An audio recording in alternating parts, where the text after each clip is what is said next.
Dieu est le premier journaliste de l'histoire et la Bible est le premier journal d'information sur l'état du monde en général et sur l'état de l'homme, en particulier citoyens, citoyennes des réseaux sociaux évangéliques. Que la grâce et la paix de notre Seigneur vous soient abondamment accordées. Bienvenue sur ce nouveau numéro de Actu Scène pour traiter de l'actualité protestante évangélique au Sénégal. Cette semaine, nous nous intéressons particulièrement au bureau de la GES, mais avant de plonger dans le vif de notre sujet, nous voulons déjà donner comme information que hier s'est tenue ici à Dakar même, plus particulièrement dans le quartier du Rufisque, une marche de prière organisée par le ministère CMM, Christ de maison en maison, en partenariat, en collaboration avec le ministère Aglo Sénégal, deux ministères centrés sur la dimension holistique de l'être humain. Évangélisation, prise en charge sociale, action sociale constituent en gros des axes de travail de ces deux ministères. Nous remercions le Seigneur pour cette marche de prière qui s'est effectuée à Rufisque. Marche de prière également pour la nation sénégalaise. En parlant justement de la nation sénégalaise, nous voulons revenir sur une information phare. Le 4 avril, n'est-ce pas, fête de l'indépendance du Sénégal, c'était le 66e anniversaire de l'indépendance au Sénégal. Le pasteur, le révérend Félix Ndiaye des Assemblées de Dieu, n'est-ce pas, de Bethel, pasteur Félix Ndiaye, président des Assemblées de Dieu du Sénégal, a tenu à présenter ses vœux à l'endroit de la nation sénégalaise. Je trouve que cette action, elle est très importante dans la relation Église-État, dans le rapport des autorités religieuses évangéliques avec l'État. Je trouve que cette action est à encourager et à saluer. D'ailleurs, dans ses vœux, il prie pour que chaque Sénégalais soit un artisan de paix et un bâtisseur d'avenir. Il prie également dans cette formulation de ses vœux que le Sénégal soit une lumière pour l'Afrique et pour les nations. Nous revenons donc maintenant dans le vif de notre sujet en ce qui concerne le bureau de la GES. Lui, la GES est ressuscité, la GES renaît, la GES revit. La GES a revu le jour, le 21 février, dans les locaux de l'église, n'est-ce pas, de Cœur-et-Ala à Liberté 6 Extension. Là-bas, la jeunesse évangélique du Sénégal a élu son nouveau coordonnateur et son nouveau bureau, comme vous le voyez déjà s'afficher sur votre écran. Une semaine après, le 28 février, dans les locaux de l'église méthodiste de Grand Yoff, a eu lieu la cérémonie de passation entre l'ancien bureau, le bureau sortant, avec le nouveau bureau de la GES. Nous bénissons le Seigneur parce que depuis plus de 3 ans et demi, voire 4 ans, la GES était à l'arrêt et la voici donc redressée, la voici remise sur selle pour pouvoir diriger la jeunesse évangélique du Sénégal. Comme vous le voyez donc sur le bureau de la GES, on s'intéresse en particulier au coordonnateur. On va braquer notre caméra sur lui et on va essayer un petit peu de présenter le profil et notamment les deux autres personnes, en l'occurrence son vice-président et son secrétaire qui composent ce trio de direction du bureau de la GES.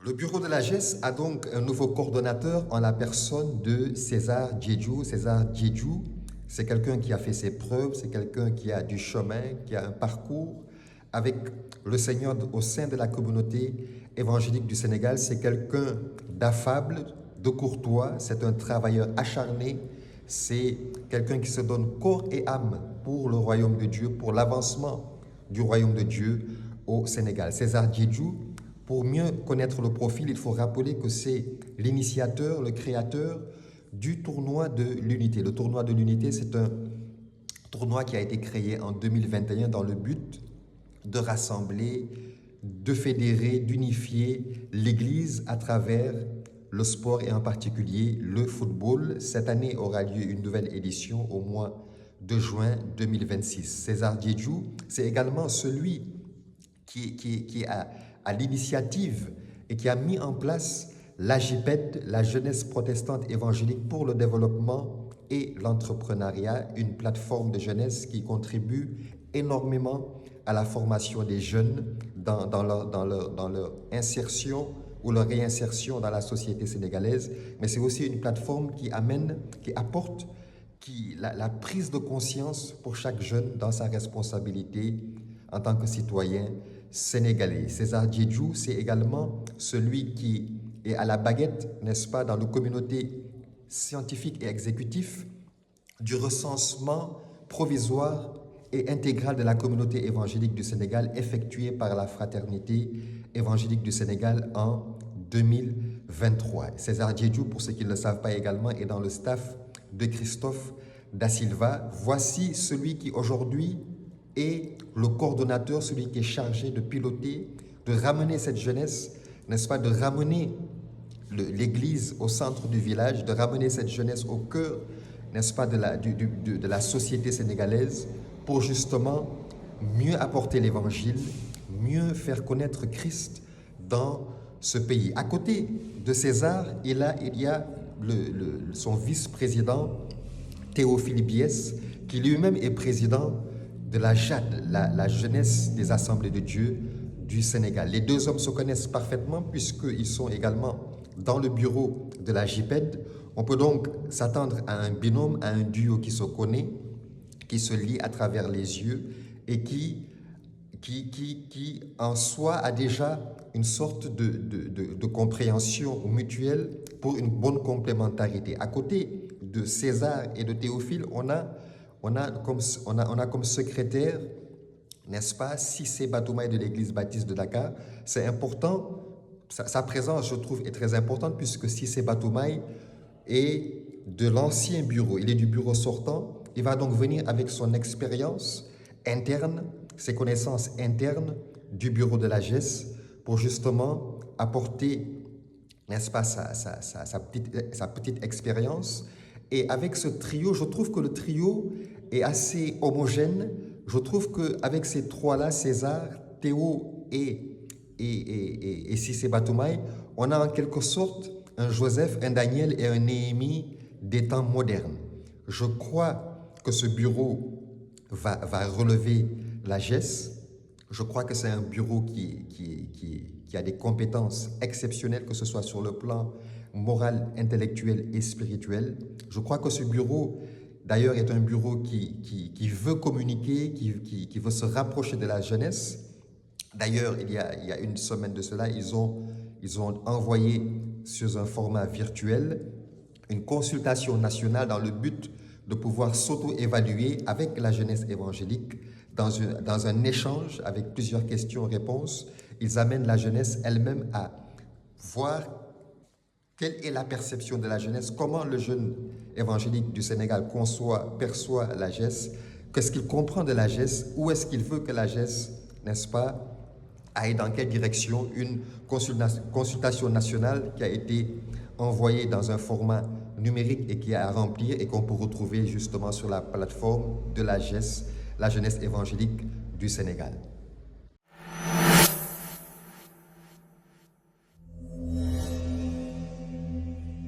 Alors, quels peuvent être les défis qui attendent justement ce nouveau coordonnateur et ce nouveau bureau de la GES, la jeunesse évangélique du Sénégal? À mon humble avis, je voudrais en citer trois. Le premier défi sera celui du statut du coordonnateur. Il me semble que ce statut de coordonnateur aujourd'hui doit être changé, doit passer de coordonnateur à président de la jeunesse évangélique du Sénégal. D'ailleurs, lors des assises de la GES qui s'est tenue à Gaparou, il y a quelques mois de cela, le président de la Fraternité évangélique du Sénégal, le révérend Nicodème Biès, a lui-même mis sur la table cette proposition de changer le statut, le poste, le titre de coordonnateur en celui de président. Je trouve que la proposition est judicieuse, elle est très importante dans un contexte où il y a de plus en plus d'associations de jeunesse dans l'Église. Il est important que le coordonnateur soit reconnu comme un président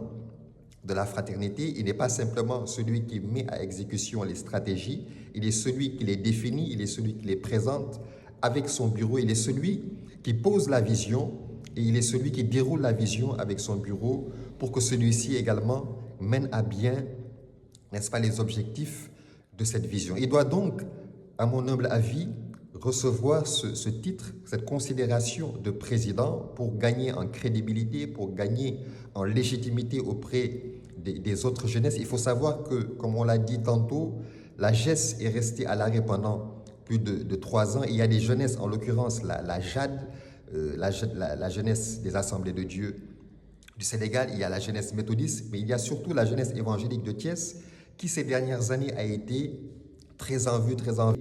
Il faut donc que ce président, que ce coordonnateur reçoive, n'est-ce pas, la reconnaissance en tant que président de la jeunesse évangélique. En plus de ça, il faudrait, à mon humble avis, que ce président de la GES soit consacré dans une cérémonie de consécration avec, n'est-ce pas, des autorités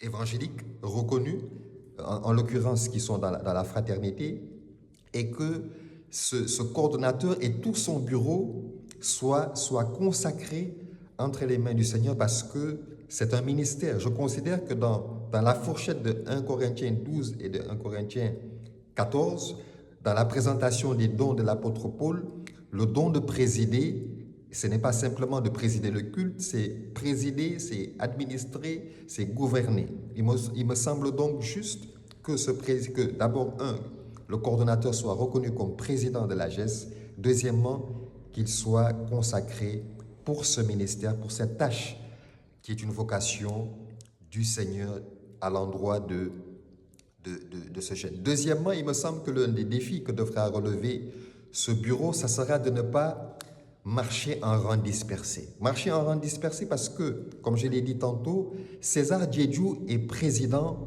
il est le responsable de la JPED, n'est-ce pas? D'un autre côté, Théophile Biès, son vice-président dans le nouveau bureau de la GES, est le président de la jeunesse des Assemblées de Dieu du Sénégal. Donc, ces deux jeunesses, ces deux entités, ces deux associations, c'est énormément de travail, c'est un agenda bien rempli. Il faudra donc éviter que César soit tiraillé au niveau de la JPED et que Théophile soit tiraillé, soit tenu, soit pris en otage au niveau de la JAD. Il faudra que les deux puissent définir l'agenda pour la GES sans pour autant s'entrevaucher, sans pour autant avec leurs propres responsabilités, que ce soit au niveau de la JPED et que ce soit au niveau de la JAD. Le troisième défi qui me semble que devra relever justement ce bureau, ça sera de ne pas réduire la GES, n'est-ce pas, au camp national. On a souvent défini la GES, on a souvent compris la GES tout simplement comme une activité nationale, un événement national qui a lieu chaque année, et en l'occurrence le camp. La GES, ce n'est pas simplement le camp national. La GES, c'est beaucoup plus que le camp national. La GES, c'est une mobilisation, c'est des temps de prière, c'est des actions sociales. La GES, ça peut être aujourd'hui des concours, n'est-ce pas, de jeux bibliques, de génie en herbe biblique. La GES, donc ça dépasse le camp national. La GES, c'est un département de la fraternité évangélique du Sénégal qui a pour but, n'est-ce pas, l'édification, l'évangélisation de la jeunesse. La GES donc dépasse le cadre du camp national. Il faudra donc que ce bureau ne réduise pas justement la GES tout simplement à un camp national organisé pendant les vacances. Ce bureau, il me semble, va relever ces défis. Nous avons, n'est-ce pas, la responsabilité en tant qu'observateur, en tant que journaliste, en tant que serviteur, en tant que chrétien, disciple de Jésus, de prier pour ce bureau, de le recommander à la grâce de notre Seigneur Jésus. Merci pour votre attention. Merci de suivre ActuScène. Je vous donne rendez-vous pour un prochain numéro la semaine prochaine. En attendant, que Dieu vous bénisse, qu'il vous accorde sa grâce. N'oubliez pas, Dieu est le premier journaliste de l'histoire et la Bible est le premier journal qui donne les informations sur l'état du monde en général et sur l'état de l'homme en particulier. Sur ce, je vous souhaite un très très bon week-end et une très bonne semaine en Jésus et pour Jésus seul.